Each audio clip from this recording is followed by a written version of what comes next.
sentar, nós vamos fazer uma oração pela apóstola, ela está sendo socorrida agora, e a gente vai orar a Deus, tá? E vamos pedir a Deus para que assim o Senhor esteja no controle e que assim o Senhor venha trazer da sua graça e da sua saúde sobre a vida dela. Amém?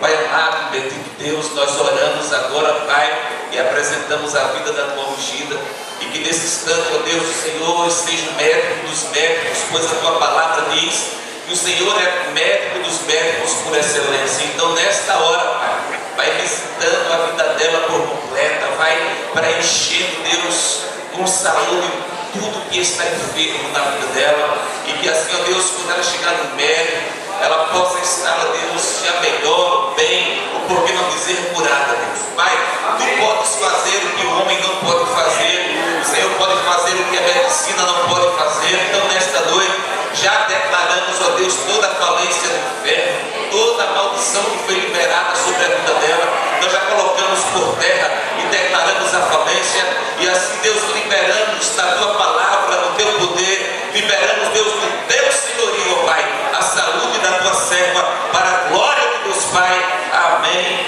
amém e amém. Amém, queridos? Aleluia.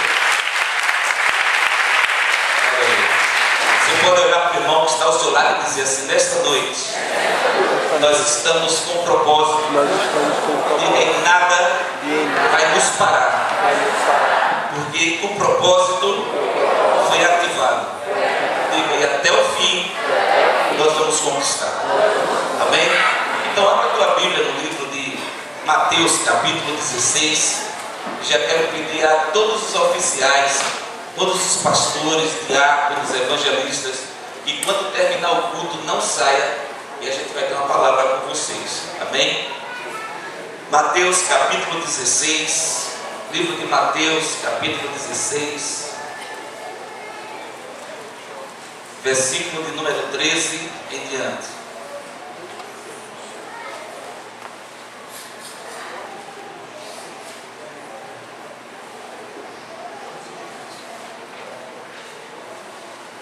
Amém? Primeiro livro do Novo Testamento, capítulo de número 16, a partir do 13 diz assim: e chegando Jesus às partes de Cesareia de Filipe, interrogou os seus discípulos, dizendo: quem diz os homens ser o Filho do Homem? E eles disseram uns: João o Batista, outros Elias, e outros Jeremias, ou um dos profetas. Disse-lhe ele: e vós, quem dizeis que eu sou? E Simão Pedro respondendo disse: tu és o Cristo, o Filho do Deus vivo. E Jesus respondendo disse-lhe: bem-aventurado és tu, Simão Bar-Jonas, porque tu não revelou a carne e o sangue, mas meu Pai que está nos céus. Versículo 18: pois também eu digo que tu és Pedro, e sobre esta pedra edificarei a minha igreja, e as portas do inferno não prevalecerão contra ela. Amém? Bota só um pouquinho de retorno para mim, que eu não estou ouvindo. Podem sentar. É bom nós estarmos na casa de Deus, para juntos celebrarmos com propósito, para juntos vivermos o que Deus tem projetado sobre nossa vida. Sexta-feira passada nós estávamos no monte e foi assim algo muito bom, em chegar no monte e orar a Deus, né? Mesmo com a unção da madame, foi algo assim impressionante, a unção da madame no monte, né? Se você quiser saber como foi, pergunta depois a madame. E assim foi algo muito especial. Passamos aquela noite orando, agradecendo a Deus, cantando, celebrando a Ele. E sexta-feira nós vamos estar no monte novamente. Nós vamos subir às 4 horas da tarde, porque as mulheres que estão no propósito de subir no monte vai para o encontro agora no final de semana das mulheres.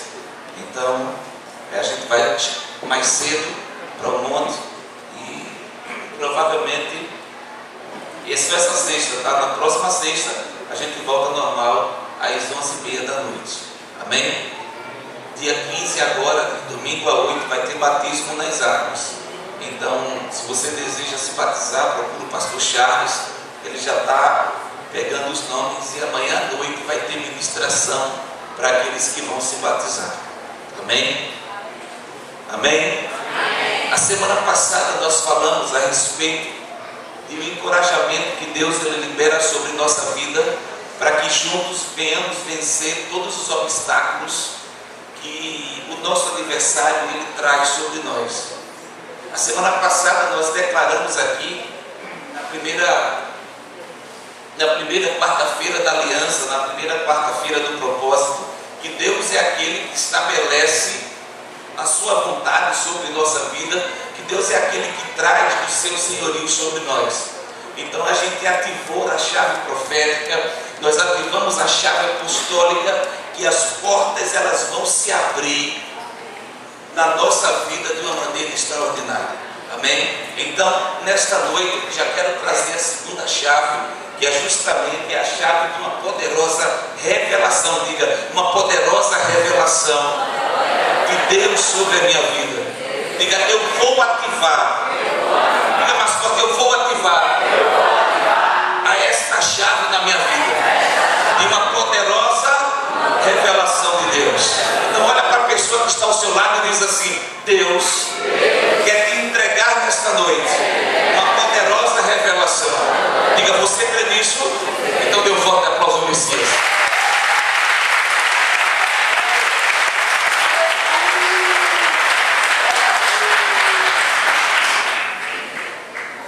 Existem dois níveis de revelação.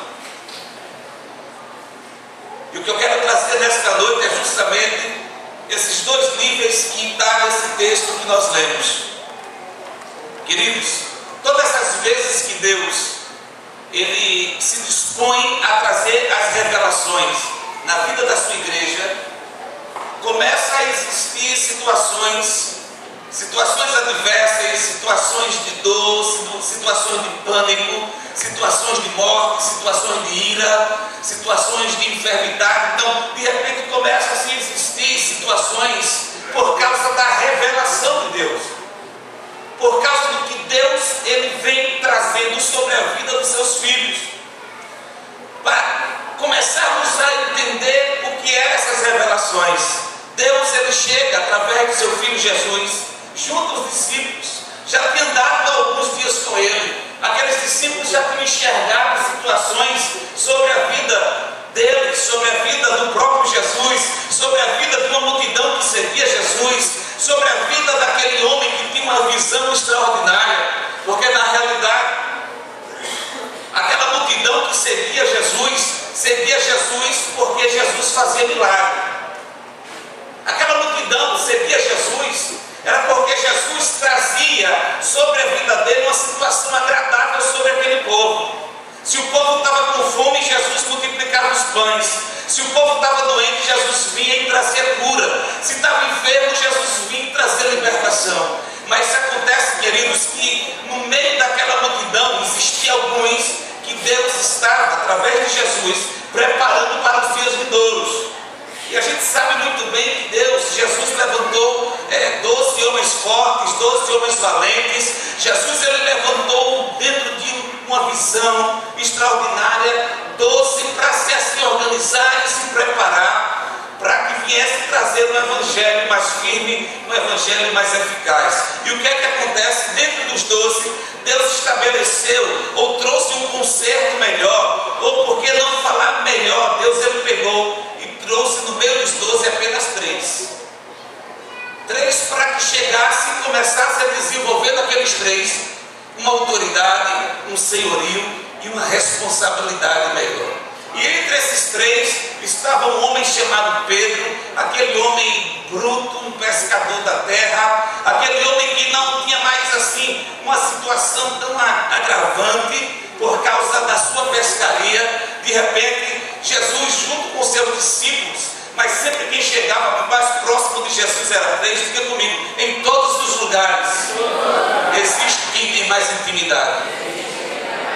Então, entre os 12, havia 3 que tinham mais intimidade. Os 3 que verdadeiramente trouxeram a entrega diante do próprio Jesus, até como que a Bíblia diz que João era aquele que conseguiu colocar a sua cabeça no ventre de Jesus, fez a barriga de Jesus de travesseiro.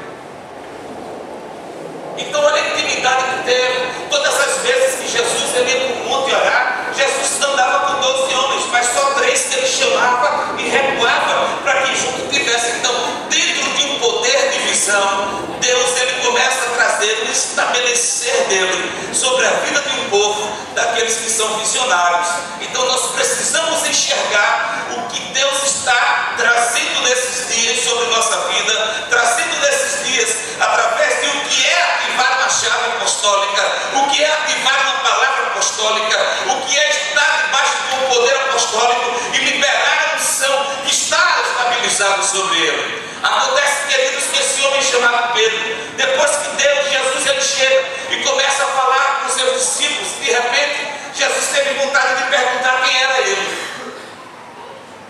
Já pensou você andar tanto com uma pessoa do seu lado e de repente chegar e ser indagado dessa forma? Ó, o que é que você pensa que eu sou? O que é que você acha que eu sou? O que é que dizem aí os homens que eu sou? Na realidade, estava Deus, Jesus falando para aqueles discípulos o que era que os discípulos pensavam dele. Jesus não estava interessado no que a multidão trazia sobre ele. O que Jesus queria era ter certeza que aqueles que estavam andando com ele eram pessoas que eram visionários e sabiam quem estava seguindo. Aqueles 12 homens, eles começaram a trazer, a caminhar com Jesus, e aqueles 3 se aproximaram mais com Jesus, o Pedro, o Tiago e o João. Ele se aproximou mais de Jesus, porque ele sabia que Jesus era aquele que estava trazendo uma visão extraordinária sobre uma multidão, uma visão extraordinária que não era para amanhã, era para agora.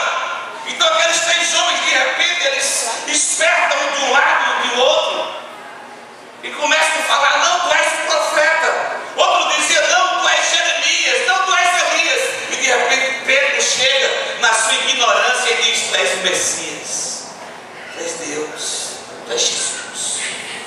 De repente Pedro ele chega e começa a trazer uma responsabilidade sobre a sua vida ao dizer que Jesus era Jesus. E o que é que acontece? Quando começa a ser ativada na nossa vida uma unção apostólica, para que as revelações de Deus ela comece a ser liberada sobre nossas vidas, devemos ter muito cuidado com o engano do inimigo. Olha para o irmão que está ao seu lado e diz: toma cuidado com o engano. Diga: toma cuidado com a serpente. Diga: sabe por quê? Porque a serpente ela vai sempre chegar no princípio. Então qual é o princípio? O que é o princípio?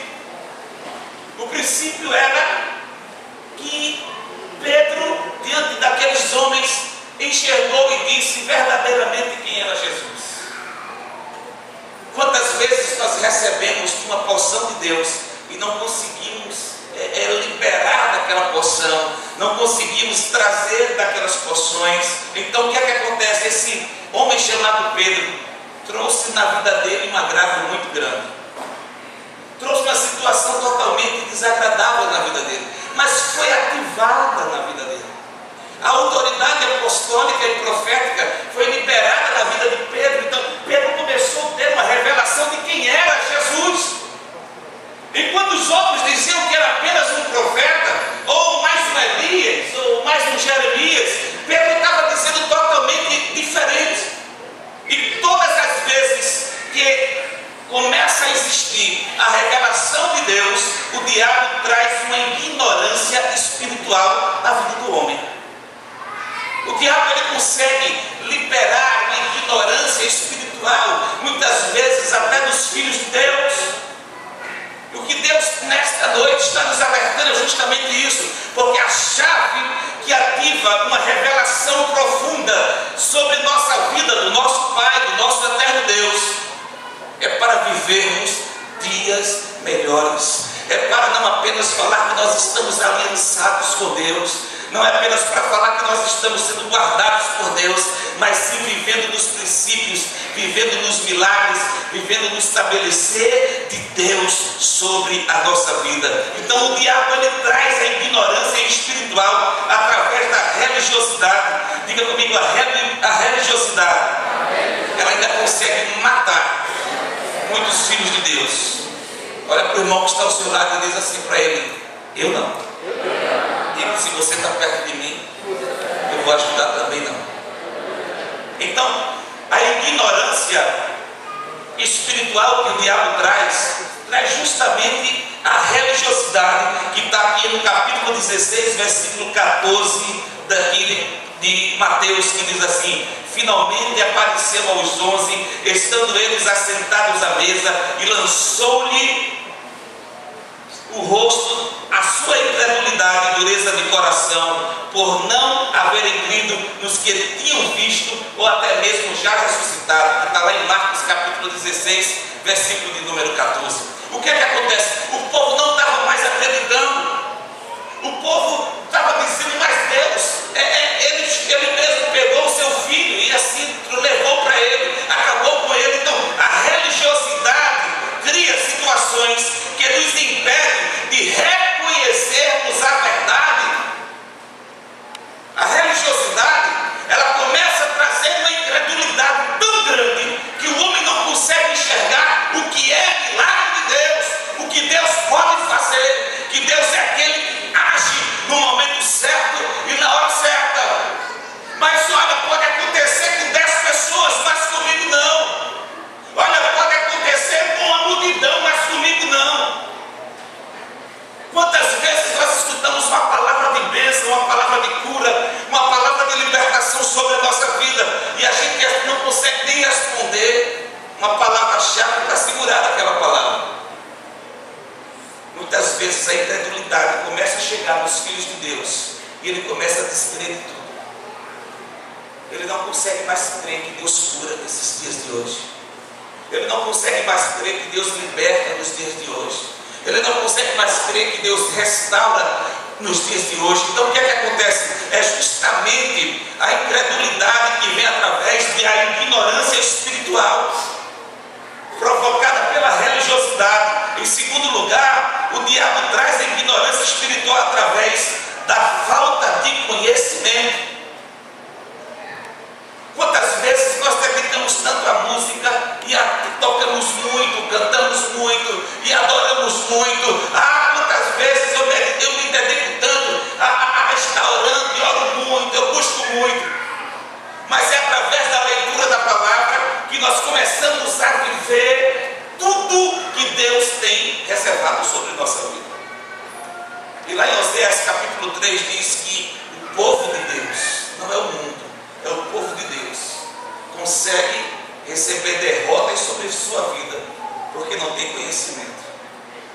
Consegue entrar em provas. Existem 2 níveis para o homem ser provado. O nível que Deus pega o homem e fala: eu vou te provar por um propósito, e passa 40 capítulos de dor. O 41º, tudo muda. É isso, apóstolo Jó.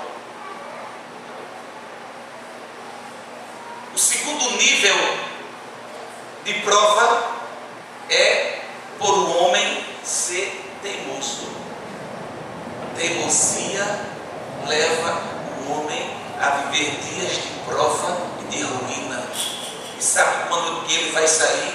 No dia que ele decidir ser curado, ser tratado e ser renovado em Deus. Por que não dizer no dia que decidir subir o primeiro degrau de uma visão chamada entrega? Quando se decide a entregar-se a Deus por completo, o homem começa a sair daquele nível tão trágico que ele mesmo entrou. Não foi Deus que colocou aquele homem, ou não foi Deus que colocou aquela pessoa dentro daquela situação, foi o próprio homem que procurou os seus caminhos. E o que é que acontece? Isso já vem por causa de uma ignorância espiritual.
paulistana para aí começar a aprender o que na aula nós não aprendemos. Eu só consigo passar de ano se eu aprender o que está sendo ensinado naquele ano. Eu só consigo me formar na universidade se eu aprender aquilo que está sendo ensinado na universidade, naquelas matérias. Então o que é que acontece? Muitas vezes acontece com os filhos de Deus que eles não conseguem ler a Bíblia em casa.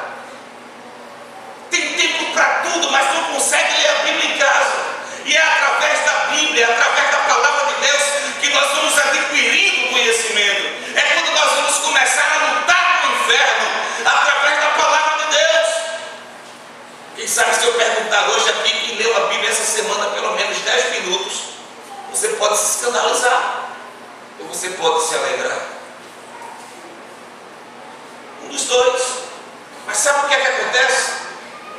Quer viver dias melhores, quer mudar a sua postura, quer ter uma situação totalmente diferente do que você tem hoje, em termos de melhoras, tenha um conhecimento e viva o que você aprende.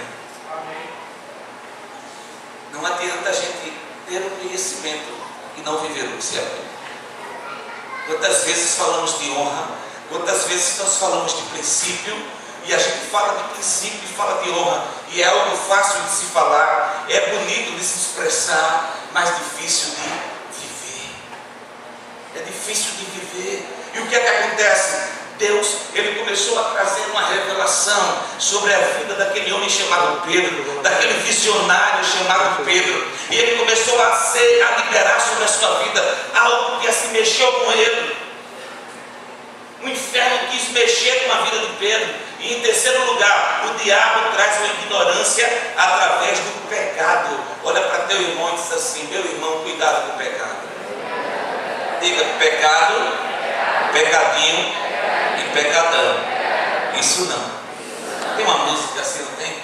Pecado, pecadinho, pecadão. Então, 2 Crônicas, capítulo 7, versículo 14. E se meu povo, que se chama pelo meu nome, se humilhar e orar e buscar a minha face e se converter dos seus maus caminhos, o que é que acontece? Então eu ouvirei dos céus. Como que Deus escuta um propósito? Posso eu escrevi meu propósito e coloquei com fé que Deus vai me ouvir.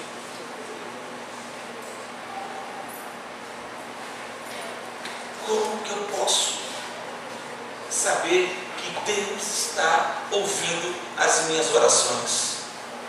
Como que pode ser gerado entendimento na minha vida? Que eu estou escrevendo, e o que eu estou escrevendo em um papel tão pequeno, lá dos céus Deus está me ouvindo. 2 Crônicas, capítulo de número 7, versículo 14. Se o meu povo, que se chama pelo meu nome, se humilhar e orar e buscar a minha face e se converter dos seus maus caminhos, então eu ouvirei dos céus e perdoarei os seus pecados e sararei a sua terra. Se o meu povo, que chama pelo meu nome, se humilhar, se entregar a mim, então toda visão precisa de uma entrega. Eu preciso que a entrega esteja na minha vida, e é daí então que eu entrego. Então, para que eu venha ser transformado, eu preciso que venha dar um passo nesses dias. E o que é que acontece? Para receber a poderosa revelação de Deus sobre a nossa vida, existem 3 passos a seguir, 3 pontos para seguirmos. Sabemos que na visão de uma ideia existem 3 pontos específicos, que é a entrega, que é ser transformado e fazer história. Então, para receber a chave de uma revelação poderosa de Deus, diga comigo, existem 3 níveis. Diga mais forte, existem 3 níveis. Em primeiro lugar, meu irmão, é ter um posicionamento firme, ocupando os espaços. que está ao seu lado e diz assim: você, a sua casa está onde? Está onde? Na areia ou na rocha? Diga, você é firme na sua posição. Diga, você tem autoridade em Deus. Então, em primeiro lugar, para receber uma poderosa revelação de Deus, é ter um posicionamento firme, ocupando os espaços. Mateus capítulo 16, versículo 15 e versículo 16 diz assim: e disse-lhe ele: e vós, quem dizeis que eu sou? E vós, quem dizeis que eu sou? Versículo 16: e Simão Pedro respondendo disse: tu és o Cristo, o Filho do Deus vivo. Então eu preciso ter uma postura de firmeza. Eu preciso preencher todos os espaços da minha vida em Deus. Mas como que no mundo que oscila tanto, como que situações que oscilam tanto, eu posso estar firme em Deus?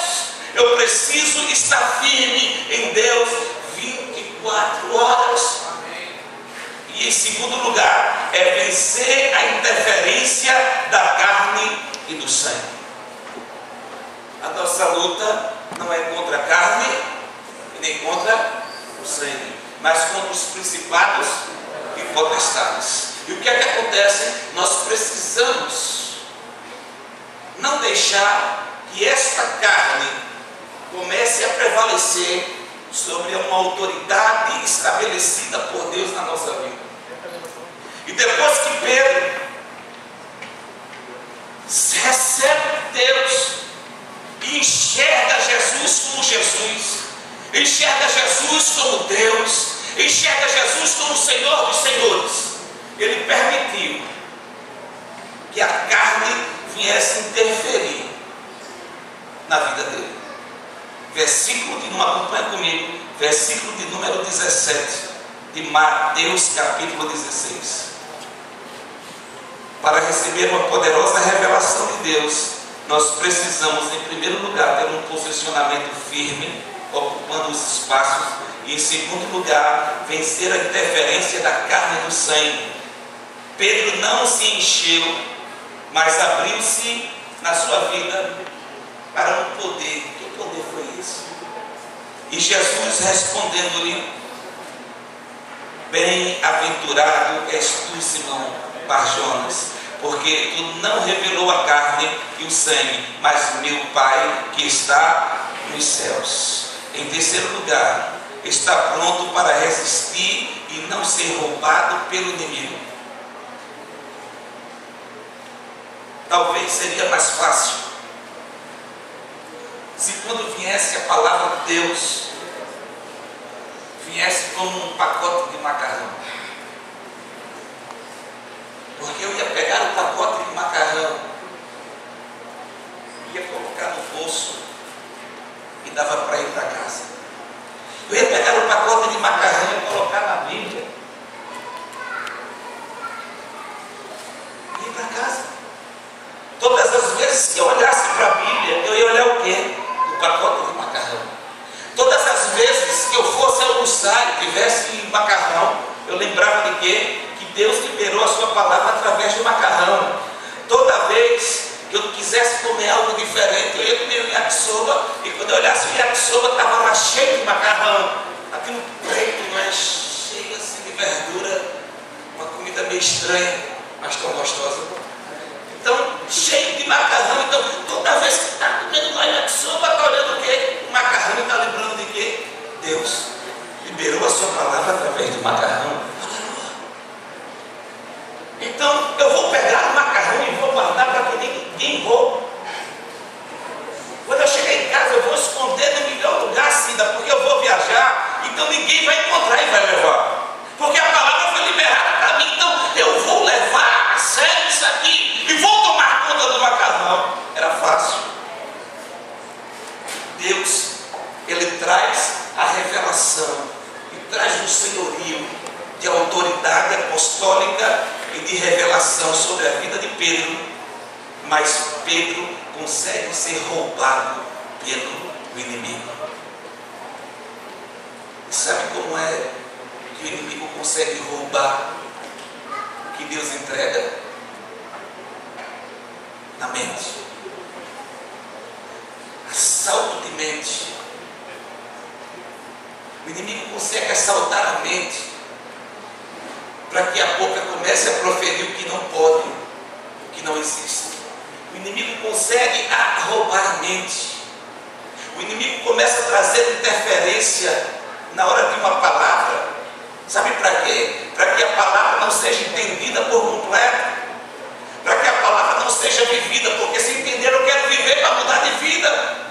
E o que é que acontece? Começa a vir os assaltos na mente. E esses assaltos começam a arrancar toda uma poderosa revelação que Deus estabelece sobre nós. Versículo 22 e 23 de Mateus capítulo 16.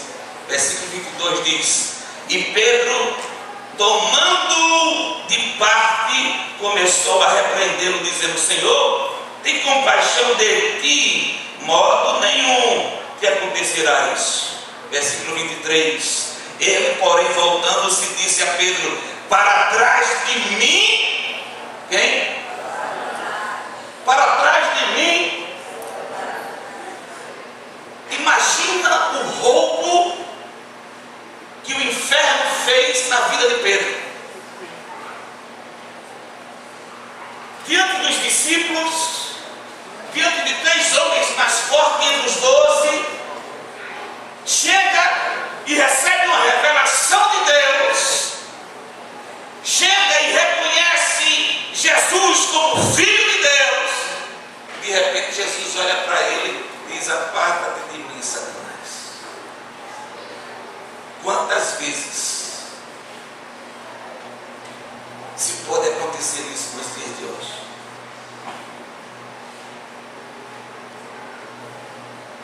O próprio Jesus, aquele que andava com Jesus lado a lado, aquele que reconheceu Jesus, Jesus chega e diz para ele: Olha, tem algo estranho na sua vida. Está acontecendo algo diferente na sua vida. O quê?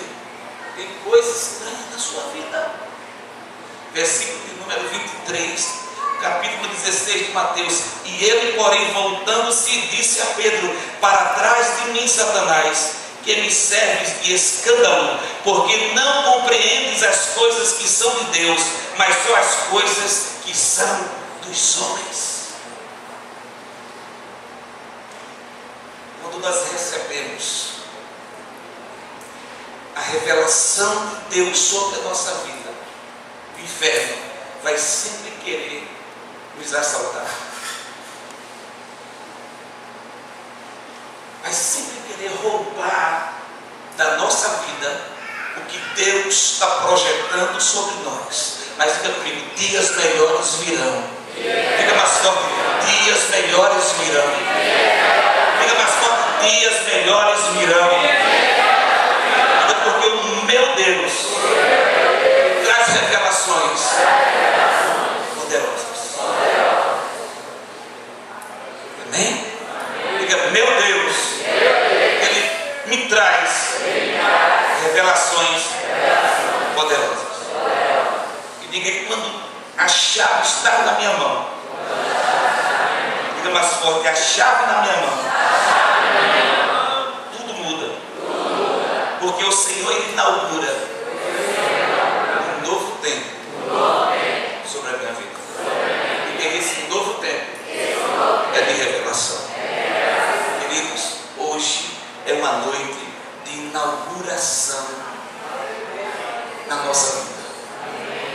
Não sei qual o nível, não sei qual a área que você deseja que esta inauguração aconteça. Se pode fazer a melhor praça, o melhor prédio, o melhor comércio, pode-se fazer o melhor de qualquer coisa aí. Mas o que marca é a inauguração. muitos, depois que se convertem, o que marca é o batismo do Espírito Santo. Então, começa a trazer situações sobre a vida.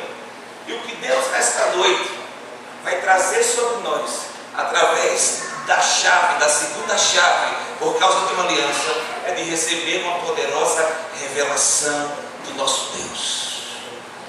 A partir de hoje, eu quero profetizar sobre sua vida que você não será o mesmo. Amém. Uma autoridade apostólica e profeta não vai ser apenas estabilizada sobre sua vida, mas vai ser vivida em todo o seu tempo de vida, pois a glória de Deus vai ser liberada de uma maneira extraordinária e Deus vai moldar a sua situação a um ponto de você se admirar por você mesmo. Amém? Amém? Você pode ficar de pé nessa hora e diga assim comigo: a chave de uma poderosa revelação está sobre a minha vida. Diga: a chave de uma poderosa revelação está sobre a minha vida. Diga: está sobre a minha vida. Diga mais forte: está sobre a minha vida.